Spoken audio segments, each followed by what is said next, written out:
waayahay riiraash markuu taas yidhi waxa soo galay nin kale oo isna dhaliilsan ninka la yidhaahdo cabdiqays magaciisa waxaa la yidhaha yuusuf jaamac wuxuu ku magac dheeyay yuusuf cafar wuxuu yidhi iskiin inu socdaalo sirba aan lahaynoo suufiyo wareer qaba sahankaba ayuu u diray ayaheeda saxarliyo waxa ay ku sugan tahay yaa su'aalay qaysoo soo weri ayaa yidhi surmaseegta weeye sidaa taa ku dhaafoo sanadkeennan maanta subciska iyo heesaha saxarlaba ku taxalluqa waa muruqi laba suul nin kastaba siduu rabo aqoontiisu siisana cabdow haw sifaystee warka aan ku siiye anigu waaba sahayaa sida saynla aaroo gaajooday sebenoo sanqadhii baxaysiyo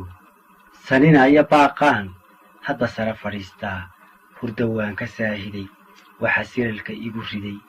aan la sirsirqaysnahay tiro 80 kuna sidkii ay lahaayeen sula laga maroorsaday laga seexan maayee suluf iyo abaar iyo surmi iyo harraad iyo midhahoo la saydhoo lagu gaadho socodkoo waxaan saatir tuugnaba markii ay samaatee sareedadu ay dhalatee seeftiiyo bilaawaha galka aan ka siibnee sufur laga afuufee faraskana sitaaciyo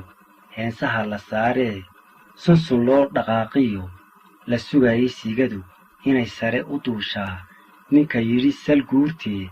saadaaladii iyo ididiila samidii labadiiba saydhoo socodkiina gaabsaday hadalkii sirgacaya malaa wuu sahwiyeyoo sahal bay ku dhaaftee mase oga aqoon liid halistuu sameeyiyo inuu nolol dad badan sigay wuxsuu noola siman yahay sabigii carruurtee markii ay safaadeen siilaanyadii mulac ku sargooyey leebkuu sargofsiga jilbow dhacay doqontaa sideedaba sarar loogu riday ciid